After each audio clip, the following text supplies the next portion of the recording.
Mes chers amis, bien bonjour. Liés à la nature et à la fertilité, notamment la fertilité féminine, les Lupercales font partie des célébrations du paysage romain, ou du moins de la Rome antique. Pourtant, même si la plupart du temps on les associe à des fêtes typiquement romaines, il n'en reste pas moins que les historiens et les auteurs antiques ont tendance quand même à privilégier d'autres pistes quant aux origines des Lupercales et notamment des origines grecques. À l'occasion des célébrations justement des Lupercales qui avaient lieu autour du 14 ou du 15 février, je vous propose justement de découvrir ces fameuses célébrations dont on connaît plus ou moins les grandes lignes mais dont on ne sait pas vraiment grand chose en fin de compte, tant sur leur origine que sur la pratique et les rites qui entouraient justement les Lupercales et leur évolution justement dans l'histoire romaine que nous connaissons déjà. Bon nombre d'auteurs romains antiques, comme Tite Live ou encore Plutarque, ont écrit sur les Lupercales. Toutefois, c'est chez Ovide que l'on va trouver le plus d'informations, ou du moins c'est Ovide qui va être la source principale concernant les célébrations des Lupercales, ou du moins de ce qu'on en sait sur les Lupercales. À l'origine, les Lupercales ont pour fond, donc pour toile de fond si vous préférez, des fêtes pastorales, faites notamment par des bergers afin d'éloigner les lois. Toutefois, la tradition romaine retient certaines versions qui pourraient être des versions quasi légendaires ou mythiques des Lupercales, ou du moins demi-principales, quant au fondement même de ces fêtes avec des dominantes dans la République. Autrement dit, durant la période de la République romaine, on va avoir ces deux versions, ces deux dominantes quant au fondement des Lupercales qui vont prédominer, cela paraît logique, mais qui vont être le plus mises en avant. Ces deux légendes, ou ces deux mythes si vous préférez, que nous donnent les historiens, notamment romains, confèrent des origines très anciennes à ces fêtes,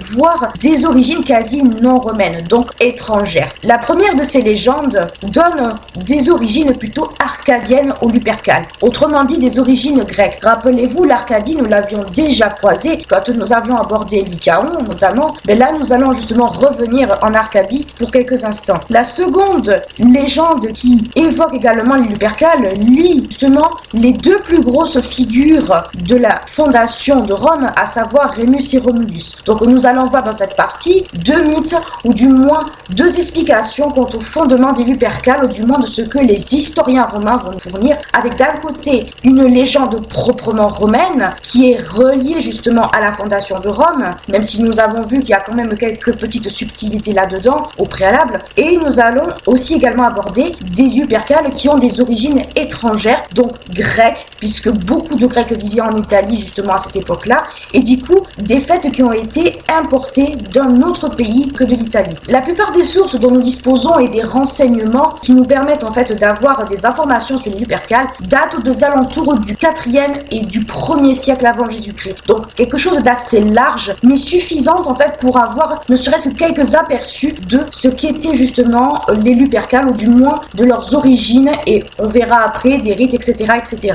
Mais ça ne va pas au-delà. Partez du principe que les sources que nous allons voir, ou du moins que nous allons trouver par rapport aux Lupercales, ne vont pas excéder justement ces temps-là. Ça ne n'ira jamais au-delà en fait des 4e et 1er siècles avant Jésus-Christ. La première des légendes que nous connaissons concernant les Lupercales concerne Évandre, un héros arcadien dont on attribue la naissance, ou du moins faisait partie de la maison du roi Lycaon, donc qui est un descendant de Lycaon. Rappelez-vous Lycaon qui c'était, nous allons en reparler un petit peu plus tard, mais Lycaon est un personnage assez particulier dans la mythologie grecque qui a eu, on va dire, la bêtise de contrarier le seigneur de l'Olympe, Zeus, en faisant quelque chose de très répréhensible contre l'hospitalité justement, qui était quelque chose d'assez essentiel chez les Grecs. En effet, on raconte que les Lupercales que nous connaissons à Rome sont en fait un peu des espèces de copier-coller des formes de Lupercales d'Arcadie qu'on appelait les Icaia, qui, comme vous vous en doutez, puisque ce sont des fêtes d'origine étrangère, auraient été importées par Évandre en Italie. En Arcadie, donc en Grèce, région grecque, les Icaia sont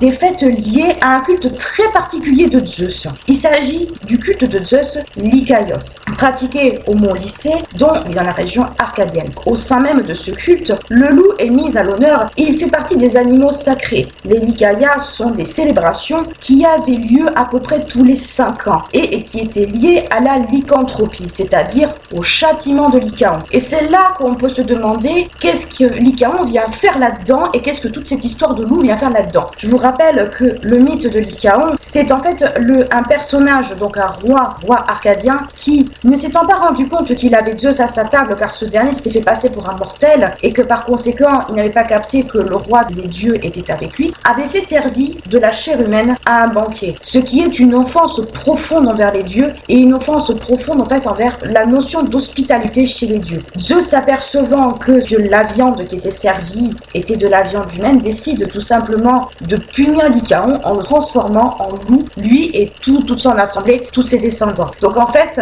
pourquoi justement on va lier ce culte de Zeus avec Lycaon, c'est par rapport à ça. Le culte de Zeus, Lycaios, est lié justement au châtiment de Lycaon et lié justement à toute cette histoire autour justement du loup-garou. Donc ce n'est pas un hasard si justement dans certains cas les Lupercales sont liés au monde pastoral et c'est totalement, on va dire, normal dans ce cas-ci. Et justement dans ces fameuses célébrations qui ont lieu pour le Zeus Kaios, donc le Zeus, on va dire quelque part le Zeus loup, le Zeus qui est en lien avec les Lupercales, le Zeus qui a puni Lycaon, si on préfère le résumer ainsi, il y a des sacrifices assez particuliers dans certains cas, du moins dans le cas de crise, puisque ce ne sont pas des victimes animales que l'on va sacrifier en l'honneur de Dieu, mais plutôt des victimes humaines, à savoir des jeunes enfants, et la chair de ces jeunes enfants va être consommée lors d'un banquet, et des banquets de célébration, comme on peut le voir dans d'autres cultes, avec quelques différences près bien entendu, et c'est à cause de ça que les membres présents dans ces banquets vont se transformer en loup-garou. Alors vous vous doutez bien que c'est quelque chose de très imagé, les gens ne se changeaient pas en loup-garou dans la vraie vie, mais l'idée était que, puisque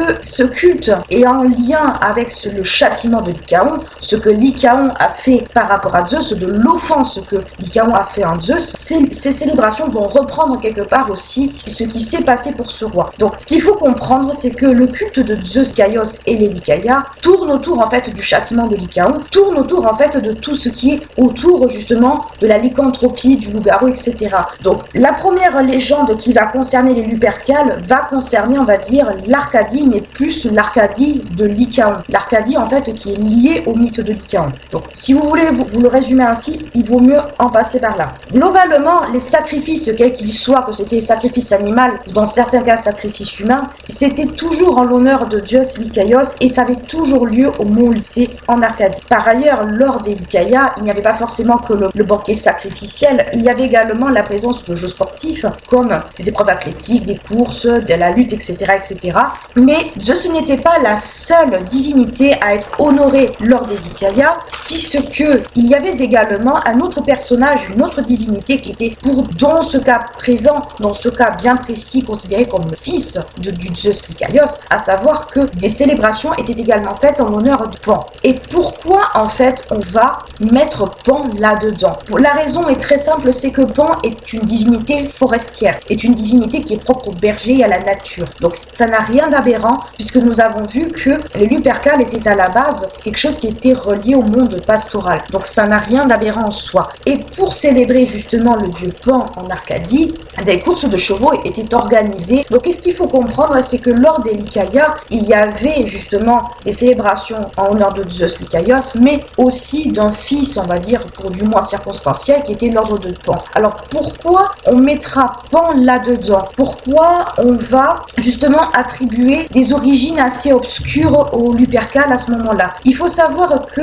la figure de Lycaon dans ce cas-ci n'est pas une figure civilisatrice, mais plutôt une figure qui va caractériser tout ce qui est en marge de la société. Le fait d'avoir offensé les dieux tel qu'il l'a fait, à savoir la consommation de chair humaine comme il l'a fait, c'est une offense aux dieux, c'est une offense à la civilisation et à l'ordre établi par les dieux. Donc on va dire quelque chose qui était en marge de la civilisation. Et Pan est un petit peu comme ces divinités un peu entre deux mondes. Pan va être également dans ce même cas de figure. La seule différence c'est que Pan, ce sera plus une divinité forestière qui sera proche des hommes, au sens où ce sera celui qui va être plus ou moins associé au berger, au monde pastoral. Donc ça n'a rien d'aberrant en soi qu'on l'associe justement à cela. Mais globalement, si on devait se demander, avec tout ce que je veux dire, quel lien on peut voir avec les Lupercales, d'une part, il y a la figure du loup qui va se retrouver tant dans cette version version-là de la tradition que dans l'autre version, on verra plus tard, mais il y a également la présence de Pan, puisque la figure du loup va se retrouver tant dans la première, d'une façon plus ou moins indirecte dans la première tradition, que dans la seconde avec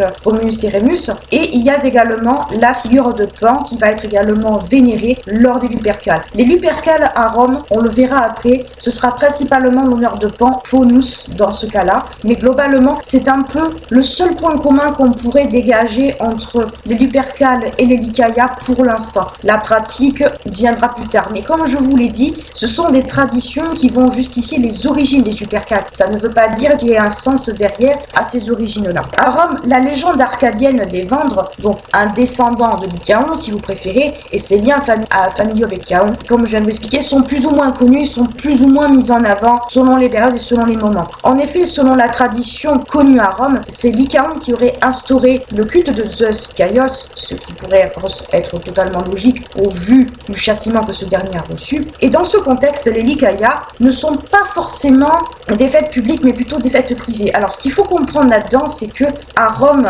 même si on avait connaissance des Vendres, il y aura toujours quelques petites subtilités, puisque Évandre a importé les Lycaea. Les Lycaea, on peut supposer, étaient des fêtes en Grèce, si on se réfère à la mythologie, à commencer des fêtes publiques, mais plus ou moins avec une adaptation de la tradition. On peut supposer que cela a évolué et que on a fait de fêtes publiques des fêtes privées. Plus ou moins, c'est ce qu'on pourra en dégager. Les historiens modernes, donc contemporains à nous, ont pu en comprendre plus ou moins. Évandre est alors celui qui a introduit les Lupercales, ou du moins les Lycaea à Rome, sous le nom de Lupercalia, donc Lupercalia Percale, et le nom de Lupercalia est utilisé par les Grecs implantés à Rome à partir du 4e siècle avant Jésus-Christ. Donc, on est bien d'accord que le récit des Vendre n'est pas arrivé à Rome comme ça par hasard, ça a été des récits, des légendes qui ont été importés de l'extérieur et qui ont été partagés par les Grecs. Alors, les Grecs partagent leurs histoires entre Grecs, on va le voir un peu comment ça se passe, c'est quand même un sacré sac de nœuds, mais globalement, les Lupercalia, quand elles ont été instaurées par des personnes venues de l'extérieur et non pas des locaux. On soit entièrement d'accord là-dessus. Ces Grecs, donc ces Grecs d'Italie, ces Grecs qui se sont implantés à Rome et en Italie de façon générale, introduisent le récit des Vendre et cette tradition arcadienne est reprise par plusieurs érudits et elle est remodifiée comme très souvent cela arrive. Mais toutefois, la présence des Grecs en Italie est datée déjà de bien avant la période que je vous ai dit pour les Lupercales, à savoir le 5e siècle. Or, nous avons vu que globalement, les sources et les renseignements que nous avons à peu près datent entre le 4e et le 1er. Donc, on voit que la présence des Grecs était déjà présente, mais pas forcément une présence aussi peut-être bien implantée qu'au 4e et au 1er siècle avant Jésus-Christ. Ces Grecs sont présents en Italie, notamment par le biais de colonies. Les Grecs ont fait pas mal de petites colonies à droite et à gauche, et notamment dans la péninsule italique, dans le sud notamment, et sur les côtes ioniennes, italiennes bien entendu. Donc ils se sont implantés non trop loin du bord de mer, parce que c'était surtout un peuple de navigateurs. Donc ce qu'il faut comprendre, c'est que la culture grecque, les traditions grecques ont commencé un peu à s'étendre un petit peu partout, ou du moins à s'implanter petit à petit au fil du temps et au fil des installations et au fil de l'assimilation des Grecs avec des non-Grecs, même si les Grecs et les non-Grecs n'ont jamais toujours eu du mal un peu à cohabiter ensemble. Comme je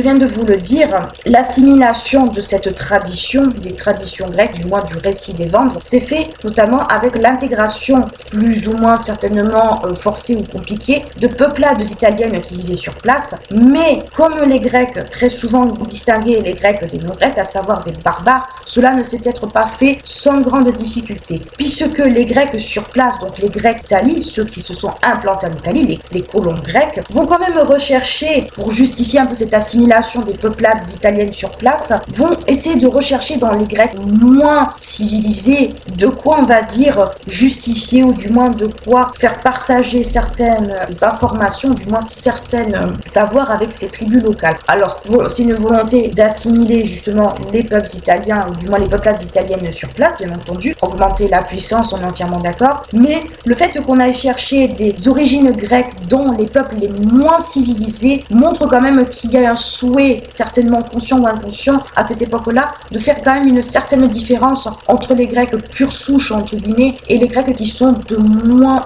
peut-être qualifiés de moins nobles. Ça reste une supposition, mais ça reste totalement plausible. Et parmi, justement, les Grecs les moins nobles, les moins civilisés, que les Grecs d'Italie, colons, si on va les appeler ainsi, ont choisi. Ils vont choisir notamment les Arcadiens, puisque les Arcadiens chez les Grecs sont considérés comme un peuple presque un peu arriéré, un peu rude, un peu presque à la frontière, un peu, on va dire, de la sauvagerie, très clairement. Donc ils vont plus ou moins s'accorder à ces peuples-là des origines grecques, mais des origines grecques arcadiennes, et pas des origines grecques athéniennes, mycéniennes ou autre chose. Par conséquent, justement, puisque on cherche à attribuer des origines grecques d'une certaine manière à ces peuplades, on va considérer, du moins les Grecs, colons grecs, considérer que les chefs de ces peuplades italiennes et a fortiori latines bien plus tard sont issus de familles arcadiennes, et notamment justement dans le sud de l'Italie et dans les côtes ioniennes de façon générale, et avec le culte du loup. Donc encore une fois, on va retrouver cette histoire du culte du loup qui va être bien au centre. Ces dernières, donc ces peuplades, sont appelées les Onotriens, en référence à Onotros qui était un des fils de Lycaon. Donc qu'est-ce qu'il faut comprendre dans ce que je viens de vous raconter? Grosso modo, qu'est-ce qu'on peut en dégager? Importation de l'histoire de la tradition des Vendres par des colons grecs aux alentours du 5e siècle, 4e siècle. Peuplade italienne sur place, donc des non-grecs qui ne connaissent rien, on va dire, à tout ce qui est autour de la tradition grecque, ils n'y connaissent rien du tout. Les colons grecs vont chercher à assimiler ces peuplades italiennes et latines plus tard, mais pour justifier cette assimilation, il faut trouver chez ces peuplades des ancêtres qui étaient probablement des Grecs, parce qu'il faut justifier le fait qu'on intègre des barbares entre guillemets, puisque tout ce qui n'était pas grec, donc non grec, était considéré comme des barbares. Donc on va chercher pour agrandir les colonies, pour certainement asseoir une certaine forme de puissance, on va chercher à assimiler ces peuplades italiennes et latines plus tard, en leur attribuant des origines grecques, mais pas des origines grecques, par exemple athéniennes, mycéniennes ou autre chose. Non, on va chercher des origines grecques chez des Grecs qui sont considérés un peu comme un peuple un peu rustique, un peu bourru, enfin quelque chose qui n'a rien à voir avec ce qui va être qualifié de civilisé, et donc on va aller chercher en Arcadie, et pas n'importe dans quoi, dans la famille de Lycaon, puisque les Onotriens sont considérés comme des descendants de Notros, un des fils de Lycaon. Donc on va attribuer des origines arcadiennes à ces peuplades, ou du moins à leur chef. C'est ça qu'il faut plus ou moins se comprendre là-dedans. Et pourquoi on va attribuer justement des origines arcadiennes plutôt qu'autre chose? On peut supposer que les peuplades sur place étaient peut-être des peuplades qui étaient en lien avec la terre, donc avec des origines peut-être pastorales, avec peut-être des croyances qui étaient proches de la nature, comme par exemple le culte du loup ou autre chose. Et du coup, les Grecs ont peut-être voulu leur assigner justement ces origines-là, car peut-être elles étaient proches de celles de ces peuplades présentes. Allez donc savoir, c'était probablement le cas. Si on se réfère aux sources avant le 3e siècle avant Jésus-Christ, les Grecs d'Italie sont une espèce d'association de façon peut-être plus caricaturale d'un certain nombre de choses, d'un certain nombre on va dire de plusieurs peuples, et notamment, les Onotriens, ceux qu'on va associer, ou du moins où on va attribuer des origines, on va dire, arcadiens là-dedans, et les Pélages. Donc les Pélages, qui est aussi relié à l'Arcadie, mais de façon différente, puisque les Pélages sont une référence en fait au père de Lycaon. Donc toujours pareil, on reste un peu en famille, on va pas chercher trop loin quant aux origines qu'on veut attribuer à ces peuplades-là. La seule différence on peut souligner, c'est que les Pélages sont, on va dire, des peuples qui seraient en lien avec l'Arcadie, donc on peut supposer que c'était peut-être probablement des Grecs, peut-être, je ne mets qu'une supposition, alors que les Onotriens sont des peuplades à qui on va attribuer une origine arcadienne, selon, encore une fois, et je mets de très gros guillemets, selon les sources qu'on va trouver. Mais encore une fois, partez du principe que dans ce cadre-là, c'était dans une volonté d'assimilation de ces peuples par les Grecs d'Italie, par les colons grecs. Petit à petit, la légende des Vendres et tout ce qui va être autour de l'Arcadie, tout ce qui va être autour, on va dire, de l'Arcadie, les légendes arcadiennes et compagnie, vont s'acclimater petit à petit, vont faire l'objet de différentes interprétations. On donne notamment pour patrie des Vendres la région du Pallantione. Pallantione que l'on décrit comme étant une frontière entre l'Arcadie et la Chaille. Donc on va d'une origine purement arcadienne des Vendres qu'on va donner comme étant petit-fils de Lycaon et compagnie, on va finalement donner une autre origine à Vendres, mais pas purement arcadienne. Donc on voit qu'il y a une espèce, on va dire, d'interprétation ou de refaçonnement de la légende des Vendres par justement les historiens et les érudits de l'époque. Le nom de Pallantione est une référence, on va dire, à deux choses. D'une part, aux Titans, titan Pallas, et d'autre part au fils de Lycaon, puisque Lycaon aussi avoir un fils qui s'appelle Pallas. Et donc, pour ne rien arranger, puisque il faut encore une fois relier Évandre à la famille de Lycaon, Pallas dans ce cas-ci est donc le grand-père d'Évandre. Donc, qu'est-ce qu'on peut dire jusque-là? Évandre, petit-fils de Lycaon, et Lycaon ayant offensé les dieux, ayant été transformé en loup, enfin en loup-garou, pour on va dire s'être comporté de façon outrageuse envers Zeus, donc peuple féroce, et on va en plus rajouter un ancêtre titan là-dedans. Alors c'est un peu double pompon sur la Garonne, puisque les titans représentent tout ce qui était en dehors de la civilisation, en dehors de tout ce qui a été établi par les Olympiens. Donc on peut dire que ça n'arrange rien au portrait de famille d'une certaine manière, donc on rajoute encore plus une image de sauvagerie, de férocité, on va dire à la famille d'Évandre, qui est déjà bien chargée. En Italie, le Palatium est vu comme une espèce de relais situé au Brutium, près du Regium, et fondé par des colons cassiniens. Donc, c'est-à-dire une région qui a été fondée encore une fois, par d'autres personnes que des Italiens ou des Latins. Au IVe siècle, à Rome, la légende s'est implantée, alors du moins la légende d'Évandre et de tout ce qui va avec, s'est implantée principalement par le biais d'artisans et de marchands, donc par le commerce. Cherchez pas par le commerce comme beaucoup de légendes, de divinités, beaucoup de choses se sont implantées par le commerce et par l'extérieur, encore une fois. Par rapport toujours à Évandre, au IIIe siècle, la légende est connue par certains Romains, mais pas par tous. Donc on peut supposer qu'elle était connue au tout début de énormément de personnes, des érudits, notamment de personnes qui pouvaient avoir accès à un certain stade d'éducation, mais que petit à petit, au fil des siècles, au fil du temps, la connaissance de cette légende va changer, va être modifiée et peut-être n'être connue que d'une petite élite, voire de très peu de monde. Toutefois, si les historiens concèdent la création des Lupercales qui ont été calqués sur les Lycaïas d'Arcadie, ainsi que le culte de Pan à Évandre, certains ne s'accordent pas forcément sur cette version-là, ils vont plutôt dire que Évandre est plus en lien avec le culte de Pan qu'avec les Lupercales. Au second siècle avant Jésus-Christ, Caton l'Ancien souligne que la connaissance de la légende d'Évandre est assez limitée, donc encore une fois, on voit que ce sont des légendes qui tendent à se perdre ou qui ne sont connues que d'une certaine élite et pas des autres. Selon lui, le jeune homme aurait tout simplement eu un rôle de chef d'une petite communauté arcadienne qui se serait installée au Palatium bien avant la fondation de Rome, donc on tient quand même à ce qu'il y ait une origine ancienne dans les Lupercales, mais pas trop ancienne non plus, mais ancienne quand même. Dans la seconde moitié du 1er siècle avant Jésus-Christ, la légende d'Évandre est connue, mais elle est associée cette fois-ci à la fondation des Lupercales, mais la part de la tradition écrite romaine reste quand même assez minime et est très peu connue. Donc, qu'est-ce qu'il faut comprendre en fait de la légende d'Évandre? C'est que on a voulu créer avec la légende d'Évandre une légende ancienne, une légende étrangère, donc quelque chose qui a été importé de l'extérieur, et on va intégrer ce fameux Évandre dans une famille qui est une famille, on va dire, assez problématique dans le monde grec, puisque Lycaon est un personnage qui a offensé les dieux en servant de la chair humaine à un banquier et qui s'est fait châtier par le seigneur de l'Olympe. On va attribuer à Évandre justement cette espèce d'ancêtre un peu problématique. On va attribuer à Évandre un autre type d'ancêtre problématique, à savoir un titan, à savoir Pallas. Que ce soit Lycaon ou bien Pallas sont des représentations en fait de personnages qui sont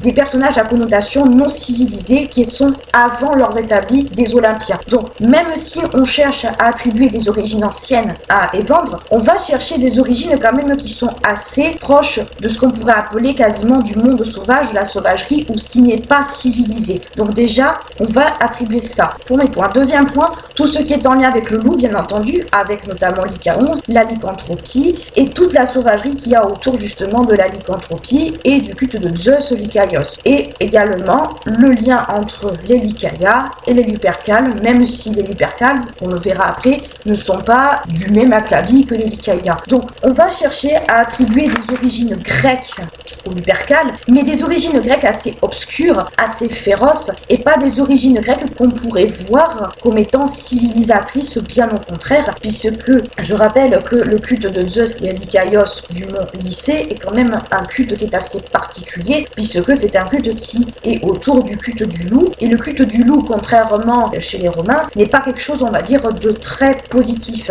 puisqu'il renvoie justement à Lycaon, il renvoie justement à ce qui s'est passé, Donc la légende d'Évandre a quelque chose, on va dire, d'assez ambigu là-dedans. Cette légende a été importée par des colons grecs autour du 5e, 4e siècle avant Jésus-Christ en Italie. Elle a eu son petit bout de chemin, elle a subi des modifications bien entendu. Cette légende a été connue par les Grecs eux-mêmes, par les colons grecs. Légendes qui ont été partagées par des peuplades sur place, qui ont été assimilées aux colons grecs, où il a fallu une bonne raison d'assimiler ces peuplades italiennes et latines sur place, puisque ceux qui étaient non grecs étaient considérés comme des barbares et donc pas civilisés aux yeux des Grecs. Or là, il fallait faire un petit effort. Donc on est allé chercher dans ces peuplades qui étaient très certainement des peuplades pastorales peut-être, ou proches de ce qui n'était pas civilisé aux yeux des Grecs, il fallait trouver une bonne raison de le faire. Et pourquoi ne pas chercher dans des Grecs, on va dire, moins nobles, moins civilisés que les Athéniens ou autres,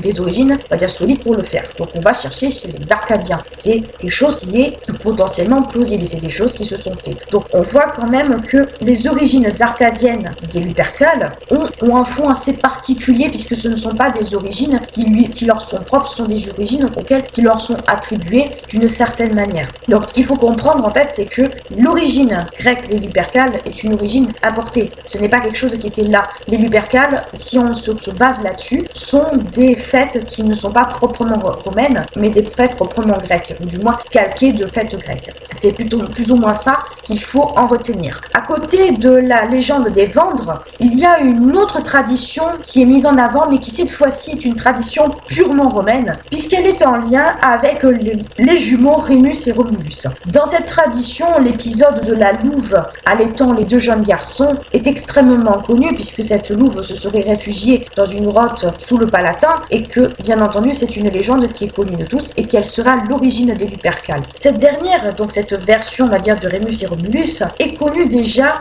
par certains historiens, et notamment par Acilius, un historien romain, dès le second siècle avant Jésus-Christ. Contrairement peut-être à Évandre, le mythe de Rémus et Romulus et des Lupercales est pourtant connu des bergers. Alors, c'est peut-être la petite subtilité par rapport justement légende d'Évandre, légende de Rémus et Rémus dans ce cadre-ci. La légende d'Évandre est connue d'un certain type de personnes, d'une certaine peut-être élite, d'une certaine élite lettrée, mais pas forcément du reste du peuple. Alors parce que d'une part, c'est une légende qui est étrangère, donc il faut pouvoir lire le grec, il faut pouvoir le parler, il faut pouvoir le comprendre aussi. C'est déjà une légende connue de certaines personnes qui, dans la tradition écrite, est présente, mais pas trop. Du moins, c'est une tradition qu'on aura tendance peut-être à mettre de côté au fil du temps. Alors que la tradition de Rémus et Romulus est on va dire presque un mythe national romain, et du coup est connu de tout le monde, y compris de ceux qui ne savent pas lire, et de ceux qui ne comprennent pas le latin aussi, et de ceux qui ont à dire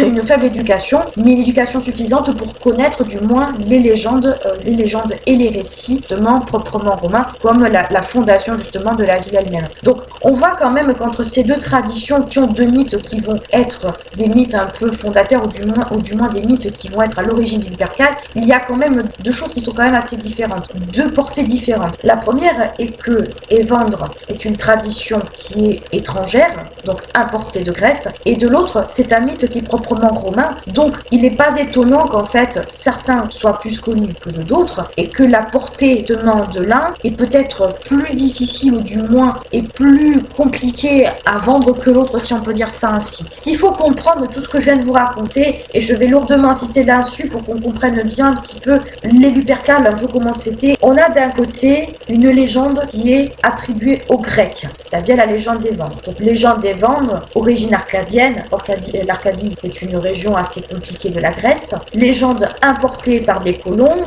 qui l'ont transmis ensuite à des peuplades italiennes à qui il a fallu attribuer justement des origines grecques pour pouvoir justifier ce partage de données. Donc on voit quand même qu'il y a eu toute une assimilation qui a dû être faite, toute une espèce, on va dire, d'évolution qui a dû être faite dans la transmission justement des origines de Lupercales, tant chez les Grecs que par les autres, mais dont la portée reste quand même assez particulière. Et de l'autre, nous avons un mythe originel qui est à l'origine de la fondation de la puissance romaine, qui est connu de tous, y compris de ceux probablement qui avaient un faible taux d'éducation, mais qui parle à tout le monde et qui peut justifier justement le fait que les Lupercales étaient essentiellement fêtés à Rome et pas ailleurs en Italie. Les célébrations des Lupercales avaient lieu entre le 14 et le 15 février, voire le 13 février selon les sources. Ce sont des fêtes placées sous le signe de la purification d'un côté, mais également de la fertilité de l'autre. Elles symbolisent également la sauvagerie et la séparation entre le monde civilisé et le monde pastoral ou le monde aussi également sauvage ou post ou non civilisé d'une certaine manière. Elles symbolisent également, comme je vous l'ai expliqué, la fécondité, mais que ce soit la fécondité de la nature ou également des êtres vivants, le bétail, les humains, etc., etc. Différentes divinités sont mises à l'honneur durant ces célébrations. Ce sont notamment Junon Fébritis qui est mise en avant, et Junon Fébritis signifiant la purifiante dans ce cadre-ci, qui préside à la fécondité des femmes, et Faunus ou Pan si vous préférez chez les Grecs. Toutefois, le culte de Faunus est celui qui est peut-être le plus prépondérant et le plus connu dans le cadre justement des Lupercales. La première mention du culte de Faunus date de la première moitié du second siècle avant Jésus-Christ. Le culte de Faunus se situe au pied du mont Palatin à Rome, du moins de ce qu'on en sait par rapport aux Lupercales. Le terme Inus ou Lupercus sont également associés à Faunus, mais plus comme des épithètes du dieu que comme des divinités indépendantes à part entière, même si quand vous regardez des dictionnaires de la mythologie, vous allez retrouver Lupercus également, mais toujours associé bien entendu à Faunus ou à Pan, parce que bien souvent c'est Pan qui va revenir plus que Faunus, mais globalement c'est le même dieu. Faunus est également considéré comme un dieu roi, ou du moins un espèce de dieu roi comme on avait pu le voir avec Janus, qui a régné sur le Palatin. Donc un peu comme l'image de Janus que nous avions vu précédemment, Faunus ou du moins Pan dans ce cas-ci va avoir un petit peu le même genre d'image, au sens on en fait un espèce de roi, mais un roi presque mythologique, un peu fictif, qui a régné justement sur le Palatin et qui justifie sa présence, son culte,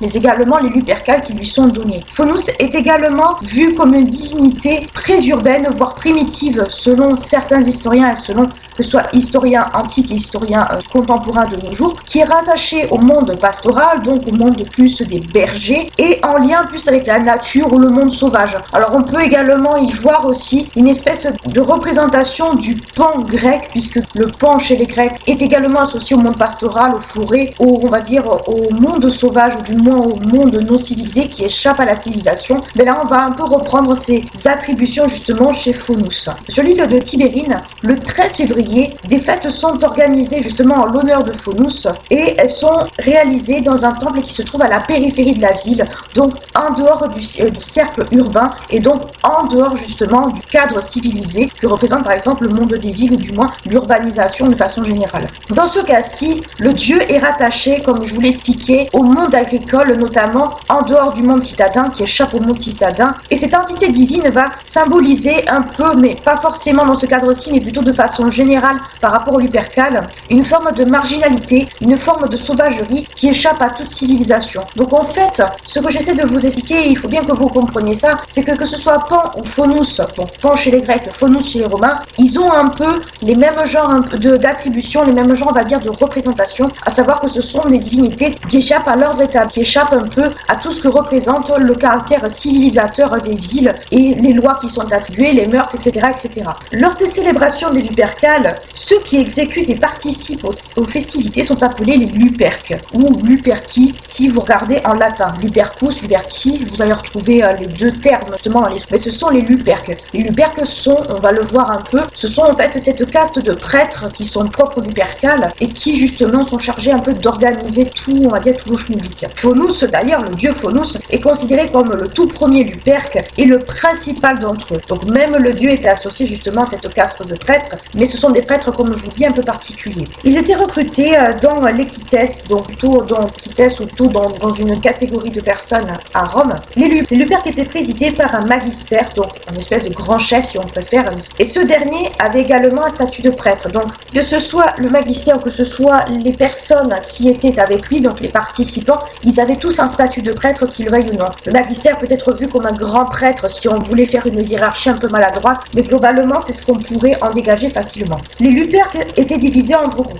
On avait d'abord les Fabiani et les Quintiliani qui étaient à la base, qui faisaient partie à la base des clans de patriciens. Donc des personnes, les patriciens dans la société romaine, c'était vraiment des nobles, des aristocrates. Vous allez retrouver un peu les deux appellations chez les historiens. Donc concrètement, également, ils appartenaient pas forcément aux petits paysans, ils appartenaient quand même à une élite qui était capable de s'organiser là-dedans. Les Luperques sont également divisés par âge, donc il y a une division en deux groupes. Vous avez en premier lieu le magistère, en deuxième lieu vous avez deux groupes de Luperques présents, les Fabiani et les Quintiliani, puis vous avez encore des subdivisions mais qui sont par âge. Un peu compliqué, mais globalement c'est assez simple quand on se fait des petits schémas. Les Luperques les plus âgés, donc ceux qui étaient, on va dire, pas des adolescents mais pas non plus des jeunes non plus, supervisaient au préalable tout ce qui était autour des courses, des sacrifices, donc il y avait, on va dire, un système de gestion, et les plus jeunes participaient à la course. On traitera de la course un peu plus tard, mais globalement c'est peut-être ce que l'on connaît le plus des Lupercales, c'est-à-dire le dernier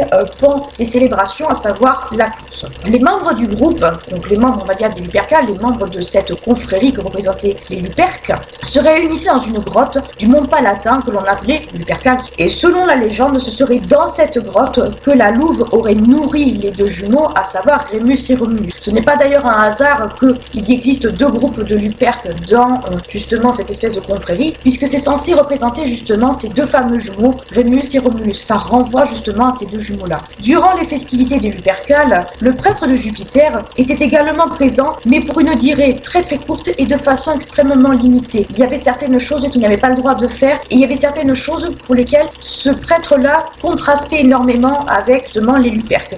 Ce dernier, par exemple, n'était pas dénudé comme les autres, comme les Luperques. Ce dernier était toujours vêtu, par exemple. Donc on fait une espèce de contraste entre l'espèce de sauvagerie, l'espèce de monde non civilisé qu'amène justement les représentés par les Luperques, et cette espèce de monde civilisé que représente par exemple le prêtre de Jupiter. Par rapport justement à tout ce qui est autour du sacrifice, ce dernier ne peut ni toucher ni nommer la viande, ni même ne serait-ce que assister au rite des Lupercaux. Donc on peut se demander à quoi il pouvait bien servir. C'est tout simplement un peu pour montrer qu'il y a cette espèce de contraste entre un monde civilisé que représentent justement les adeptes de Pan, les adeptes de Faunus, et celui que représente justement Jupiter. On pourrait le voir ainsi. Je vous rappelle qu'on l'a vu précédemment, le Pan Lycaios était considéré comme le fils du Zeus Lycaios. Partez du principe que ça peut être un peu la même chose dans ce cas-là, mais globalement, ça n'a rien de choquant que les deux soient présents. Comme beaucoup de fêtes dans l'Antiquité, des sacrifices sont alors effectués. Ce sont principalement des boucs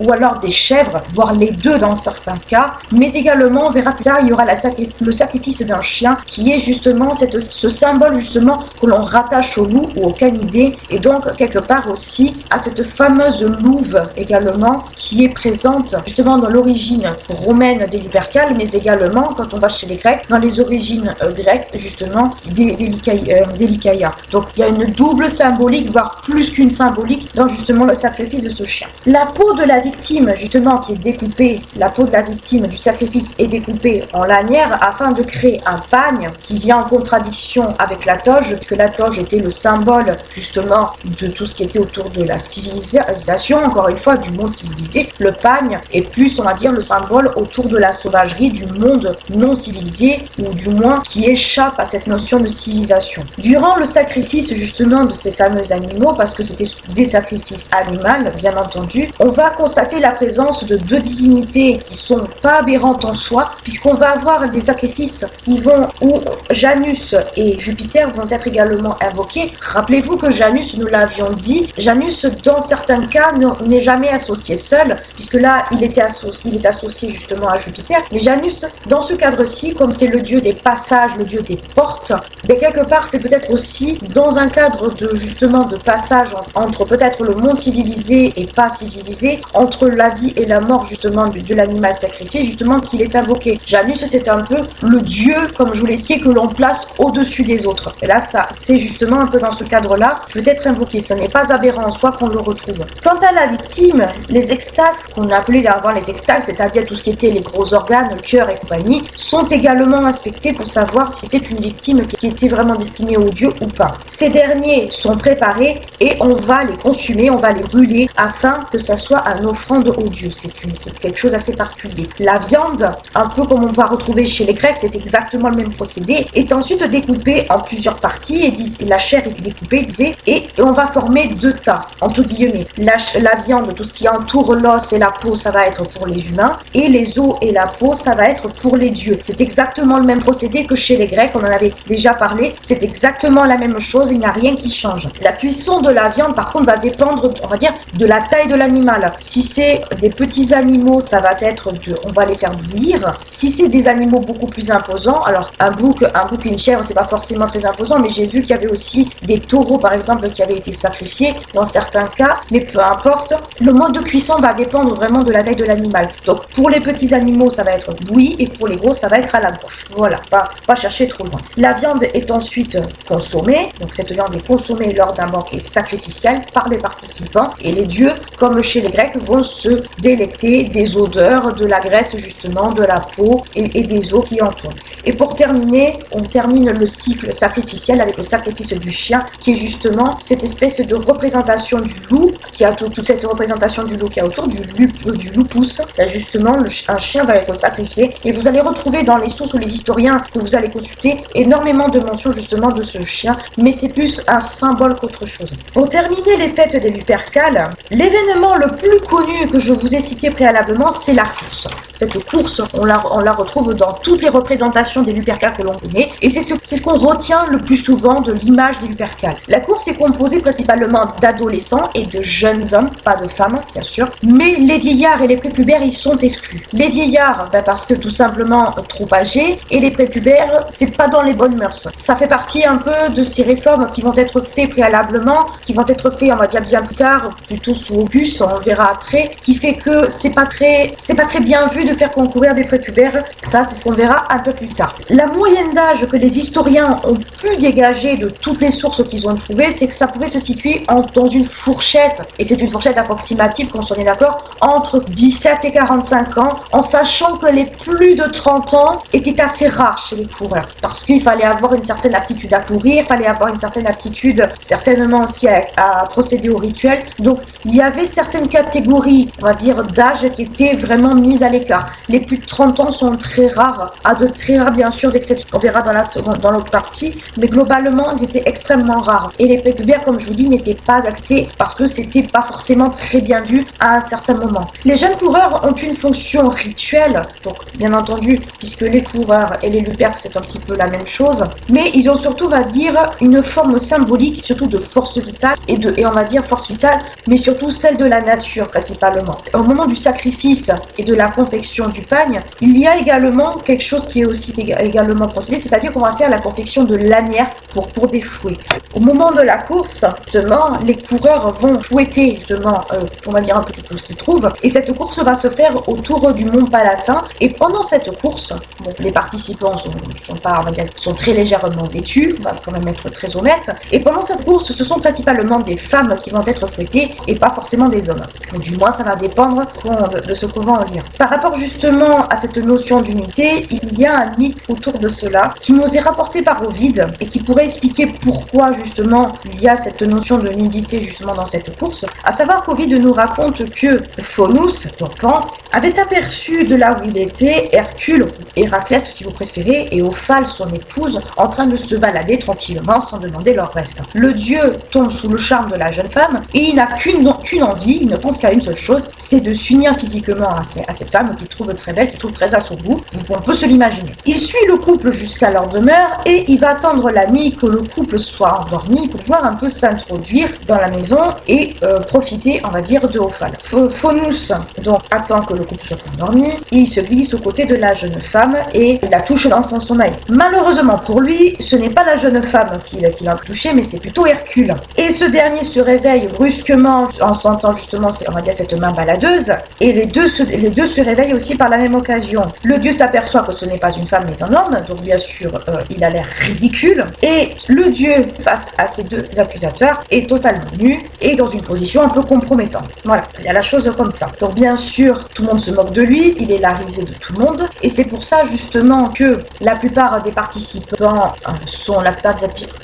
des Lupercales sont quasi nus, parce que tout simplement il y a eu cette confusion. Alors comment une confusion a pu être faite entre un homme et une femme? Tout simplement parce que Faunus dans le le mythe a été abusé par les vêtements, puisque Hercule portait une tunique de femme entre guillemets et Ophale portait, on va dire, la tenue de son mari, donc ce qui faisait que les choses étaient inversées, les vêtements étaient inversés. Et justement, c'est par rapport à cette confusion des vêtements que dans le mythe, Romulus s'est fait avoir. Donc voilà, ça explique un petit peu cela. Pour vous expliquer un peu pourquoi les coureurs sont à moitié à poil dans cette course, il y a une explication mythologique à ça qui nous est fournie par Ovide, même si on peut se dire elle est un peu cocasse et farfelue, mais c'est une explication qu'on nous donne. Concernant justement la flagellation des femmes, puisque ce sont des femmes qui sont visées par les coureurs des Lupercales, il y a également une explication mythologique à ça, à savoir que cela renvoie à l'enlèvement des Sabines par les Romains, donc par les compagnons de Romulus et lui-même pendant l'enlèvement des Sabines, mais malheureusement pour eux, ils ont enlevé les Sabines pour pouvoir avoir des enfants et tout le bazar, sauf que manque de peau, les Sabines se révélaient être stériles. Pour conjurer un peu ce sort de la stérilité, ils vont voir l'oracle de Junon,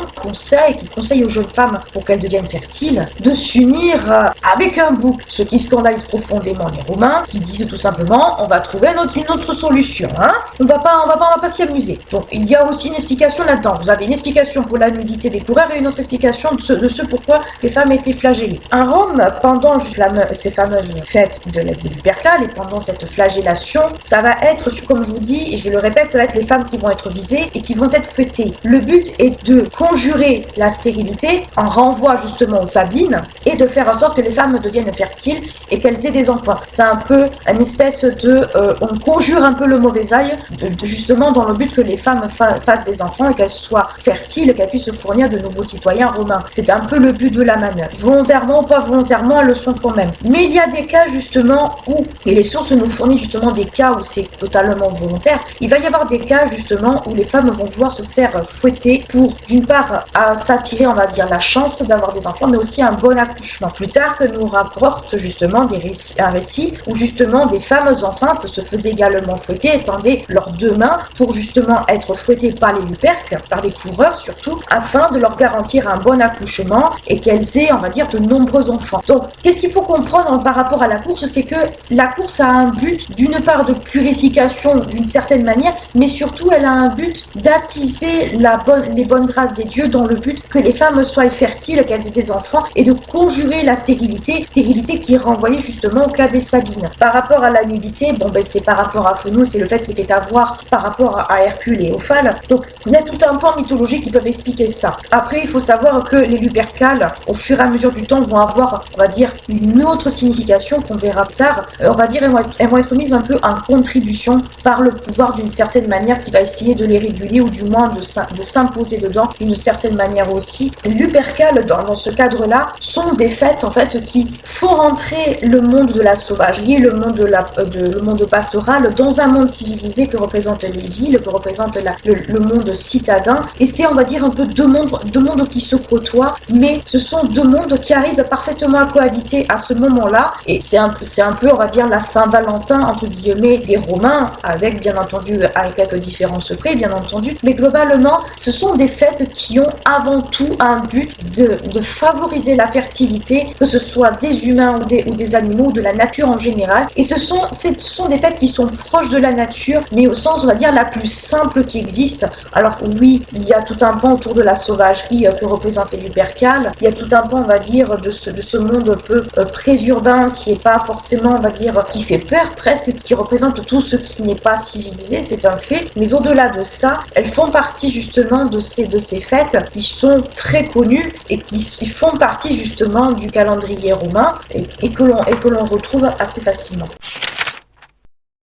Nous avons vu que les sources dont nous disposons sur les Lupercales se situent entre le 4e et le 1er siècle avant Jésus-Christ, même si on peut déborder également sur le 5e siècle. Au fil du temps, les Lupercales connaissent plusieurs modifications ou plusieurs affirmations selon les époques. En effet, sous la République, la légende de Romulus comme étant le fondateur des Lupercales est celle qu'on va le plus retenir, laissant de côté plus ou moins celle des Vendres, qui n'est pas forcément une légende proprement romaine, mais plutôt une légende grecque, ou du moins avec un fond grec extrêmement prononcé. Avec ce qu'on peut qualifier de réforme des bonnes mœurs, qui va concerner notamment la participation des prépubères dans justement les courses qui sont le dernier pan des Lupercales, ou du moins le dernier aboutissement des Lupercales. Cette dernière va s'inscrire dans une espèce, on va dire, de refonte quant à l'appartenance de la confrérie à un seul ordre, c'est-à-dire les équestres. Donc de deux clans qu'on avait déjà vus, deux clans qui appartiennent à une même catégorie, cela va s'affiner de plus en plus à partir de ce moment-là. Dans cette suite un peu de réforme des Lupercales, ou du moins de cette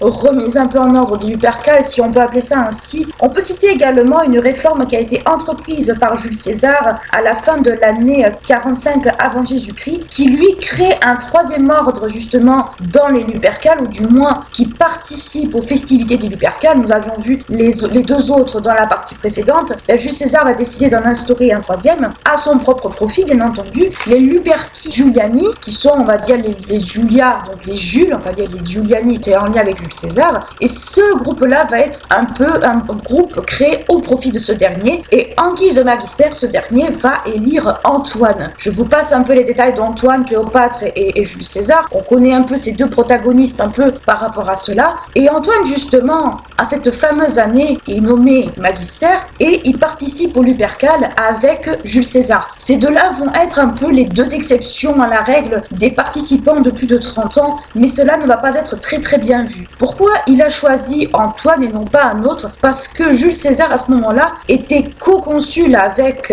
Antoine, Marc-Antoine, depuis l'année 44 avant Jésus-Christ. Donc il y a un double intérêt à ce que ces deux-là soient ensemble. Durant justement les festivités de l'année 45, Jules César et Antoine participant justement aux festivités des Lupercales, Jules César a demandé à son confrère, si on peut appeler ça ainsi, de lui décerner la couronne des Lupercales, chose qui n'a pas été très très bien vue, voire ils se sont fait même huer par la foule. Donc autrement dit, ce qu'on peut y voir, c'était une volonté de récupération déjà au temps de César des Lupercales au profit justement du pouvoir en place, quitte à ce que le peuple, on va dire, se sente un petit peu dépossédé de cette célébration qui était plus, on va dire, une célébration du peuple, du populus, que du pouvoir en place. Sous Auguste, cela va prendre une autre forme encore, puisque Auguste va mettre les Lupercales un peu au service d'une politique de repeuplement, de la natalité, puisque, on l'a vu, je le répète, les Lupercales sont des fêtes en l'honneur de la natalité, de la fertilité des femmes. Et bien, Auguste va le mettre un peu à profit, va mettre justement ces fameuses Lupercales à profit pour justement essayer d'engager une politique de repeuplement par le biais de la natalité à Rome, parce que bon, il y a eu tout un tas de guerres, alors bien sûr, il faut quand même repeupler Tyr, mais aussi Auguste,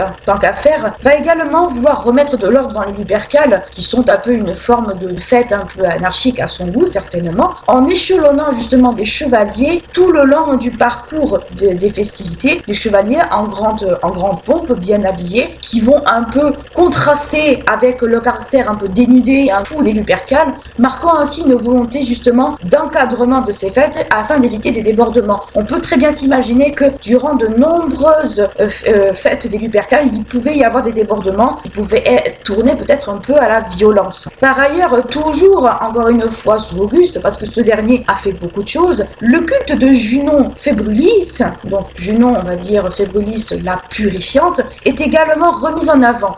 Auguste va avoir une volonté de remettre un peu les anciens cultes à la mode à ce moment-là, et notamment des cultes avec des fonctions bien particulières, puisque ça va être les fonctions de Junon primordiales qui vont être mises en avant. Ça veut dire la déesse mariage, la déesse, on va dire, qui protège les couples. En gros, toutes les attributions qu'on pourrait trouver par exemple chez Héra, chez les Grecs, Junon, ça va être la même chose. Donc on voit que Auguste, en voulant justement remettre un peu d'ordre là-dedans, en mettant un peu son grain de sel là-dessus, montre qu'il y a une volonté justement de vouloir encadrer les Lupercales déjà au temps de Auguste et de faire en sorte que ce soit des fêtes placées un peu sous le signe de la fertilité, placées sous le signe du bon ordre, du désordre que pouvaient représenter les Lupercales avec ce caractère un peu sauvage et tout ça. Auguste va dire tout simplement, moi je veux de l'ordre dans ces fêtes, je veux pas de débordement, donc on va faire les choses à ma manière. À part ces quelques épisodes que l'on connaît des Lupercales, il n'y a pas vraiment grand chose à dire dessus. Il y a quelques mentions sous le règne de Néron qui montrent que les Lupercales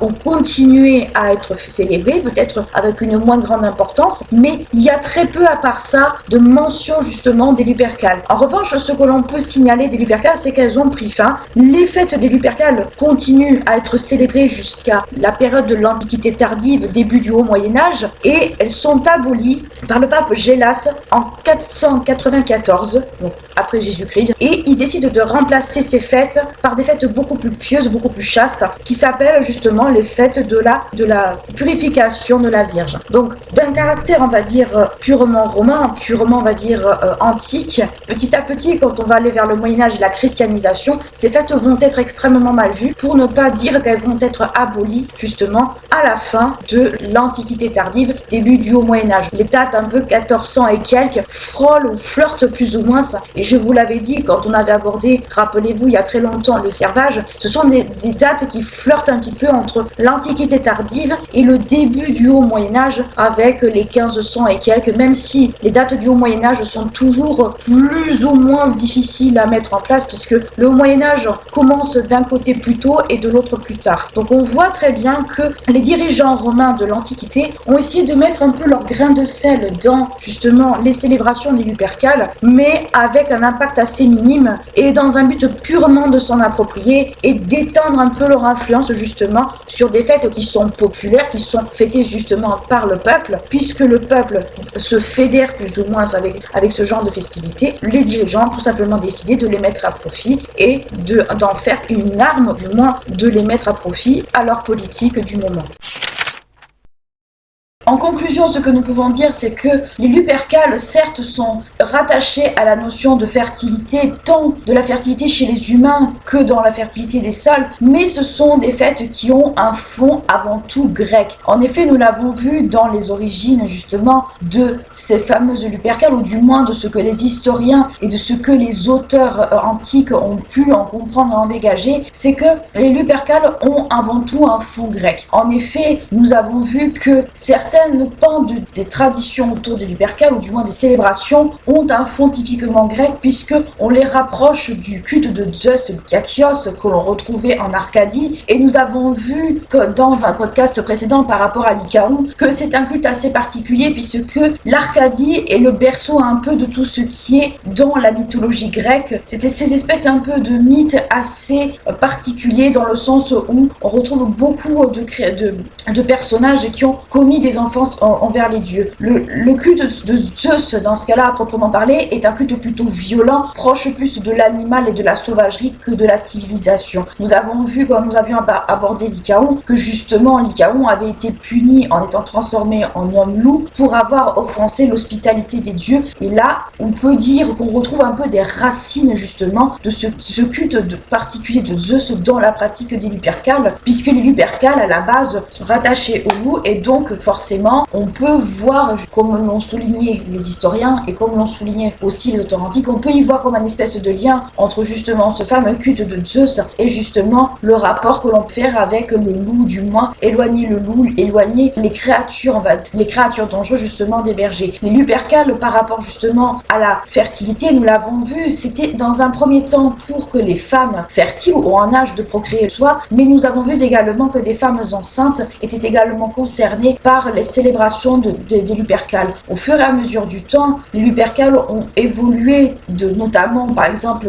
sous Auguste, qui a mis un peu un espèce de coup d'arrêt quant au caractère peut-être un peu chaotique des Lupercales, pour en faire quelque chose de beaucoup plus rangé, beaucoup plus cadré. Donc on voit que les Lupercales, au-delà du fait qu'on célèbre d'une certaine manière la fertilité, au-delà du fait qu'on veut célébrer justement cette espèce de communion entre les corps, entre les hommes et les femmes, du moins aboutir à cette fertilité justement chez les êtres humains, on voit que les Lupercales n'ont pas eu un fond, comme beaucoup de choses dans le monde romain, n'ont pas un fond proprement romain, mais un fond proprement grec. Alors c'est une fête qui est propre à Rome. Nous sommes comme beaucoup de célébrations autour de Rome, comme beaucoup de célébrations comme nous l'avons vu avec Janus. Ce sont des fêtes propres à Rome qu'on ne retrouve pas forcément ailleurs dans l'Italie, mais globalement ce sont des fêtes qui sont justement rattachées à cette notion un peu en lien avec la nature, un peu comme on le voit également dans d'autres civilisations. Je rappelle que le monde romain est avant tout un monde de syncrétisme qui s'inspire beaucoup de la tradition grecque et qui a un peu mis ça à sa sauce. Donc, est-ce qu'on peut dire que les Lupercales, la base de la base, est une fête à proprement parler grecque? Pas forcément, mais on peut y voir justement cette espèce de rapprochement, cette espèce de racine profonde justement dans le monde grec. Pareil par rapport justement à qui a instauré les Lupercales ou pas. Est-ce que c'est les Vendres? Est-ce que c'est Rémulus et Romus? On cherche un peu à donner un caractère un peu ancestral justement aux Lupercales, et c'est ce qui fait qu'elles vont s'intégrer petit à petit dans la société romaine de Rome, et non pas en Italie, nous précisons, et qui va en faire que ce va être des fêtes qui vont être justement, qui vont continuer à être célébrées jusqu'au Moyen-Âge, où ces dernières vont être totalement interdites,